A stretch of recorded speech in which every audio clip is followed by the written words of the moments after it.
boxingscene.com. Congratulations, Stephen. Thank you. What was it? I know we had spoken earlier about him, the kind of pressure he puts on you. When you were actually in there with him and he's just relentlessly pressuring you, how were you able to deal with it both mentally and physically? I feel like I had to deal with it by staying where I was at. If I would have kept boxing, I feel like I'd have got a little bit more tired than usual. So I feel like I dealt with it by, fighting fire with fire a little bit. That's where I got the open shots to, catch him in between his shots. And I feel like he will only try to, rough me up and, rabbit punch a little bit. But other than that. In the 10th round, it seemed like maybe he buzzed you a little bit. How did you feel in the 10th round? You seemed to be fine in the start of the 11th. Yeah, it's boxing. We get hit with shots that can buzz us, but the more you're in shape, the more you can recover quick. So it was just a couple nice shots that he landed, as well as a couple nice shots that I've landed as well.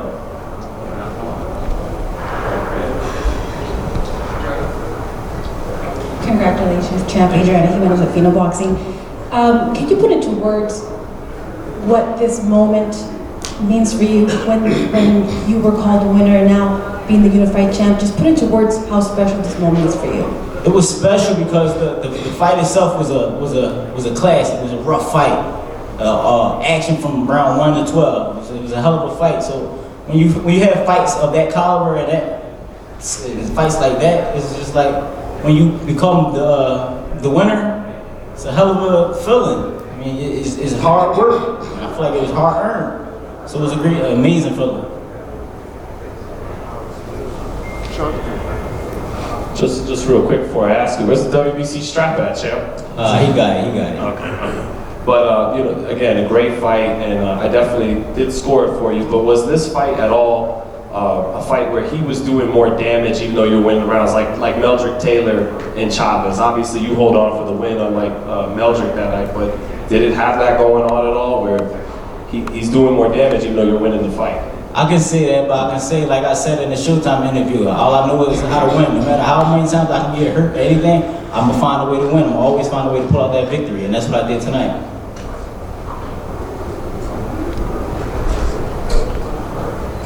We want to ask Coach Raheem, what did you see?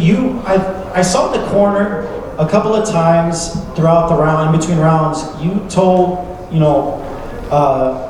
Stephen Fulton there that, center of the ring, you felt like when he was in the center of the ring, it was his fight. But once he got on the ropes, which is what we see what Figueroa likes to do throughout his fights, you didn't enjoy seeing Fulton, going and fighting almost. There was times where it seemed like he was fighting Brandon's fight. Although, as we saw in the Leo fight, Fulton has proven if it's a war, he can fight in a war. But you, at times, were telling him, I want you to stay in the center of the ring. Is that what you felt, how that fight was going? Yes, that's exactly what I thought. That's exactly what I knew. I noticed that when he would win the beginning of the round, and then he would make the round a little bit more close by giving them rounds back by sitting on the rope at the end of the round. So when I noticed Brandon is not really that. He's a good fighter. Take nothing away from him. I think he's a good guy as well. His father, his team is good. But I actually noticed he doesn't fight that well going back. You never see him going back. So I told Stephen, I told Stephen, if you push him back, keep him in the ring and push him back. I noticed when Stephen started pushing him back, he would stop punching. He don't know how to punch going backwards. So that's why I kept that. Just keep pushing him back, and I noticed when Stephen was doing it, he became victorious. We want to go to your father, Mr. Fulton. I mean, you were able to see your son win the WBO and WBC. What was that moment like for you, seeing your son raise those belts in a very, it was an all-time classic to come to one of his fights and see a classic like that and see, like he said, to come out victorious in a hard-earned victory. What was that like for you, seeing it? Well, first of all, I can say that there's not enough words in the dictionary to describe that for me. You understand? All I can say is that, it was a beautiful thing. That's my son, I'm proud of him, and, I'm just happy to be here to enjoy this with him. That's it. And now we want to go back to, Steph, as we saw throughout the fight, especially in that 10th round, it seemed like he did hurt you, and he was throwing that flurry of punches, but then you came out in the 11th, and it seemed to be, you were starting to fight more on the move, and that's where you really were able to bounce back. Was that the adjustment you were looking after that 10th round, and how badly were you hurt at the end of that 10th round? I wasn't very badly hurt. If I was badly hurt, then I would have been able to continue. I mean, it probably was a couple little stinger shots that are eye openers for me. But I wasn't really hurt in the sense of I can't defend myself or, you know, well, basically defend myself.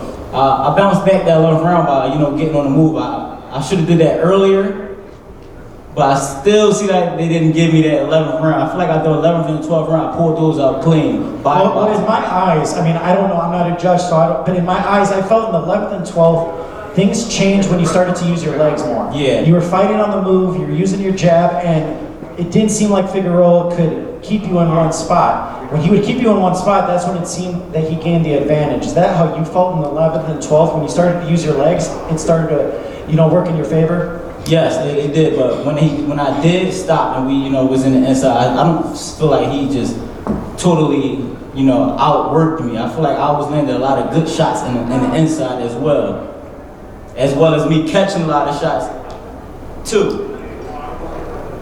Stephen, he said that this was the robbery of the year. Those are his words, obviously. I'm just wondering what your perspective is on that.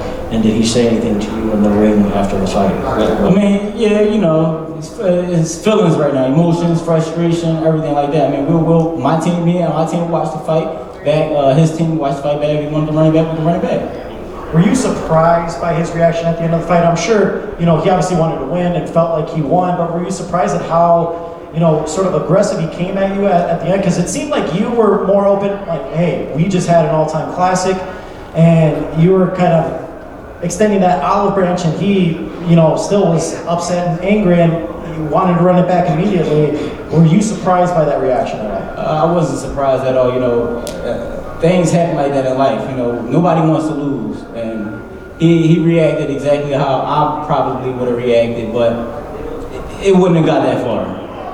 One thing I noticed throughout the fight, and that was, I think it went unnoticed, Brandon's very good at going to the body. And your defense was tremendous tonight, especially, he didn't get a lot of clean body shots off like he did against Neri. Neri kind of left his body open at times, and it ended up costing him with that 7th round body shot knockout. And he kept going to the body, and he did get some shots in there, but you did a good job at kind of deflecting a lot of shots. Was that a focus of yours going into this fight?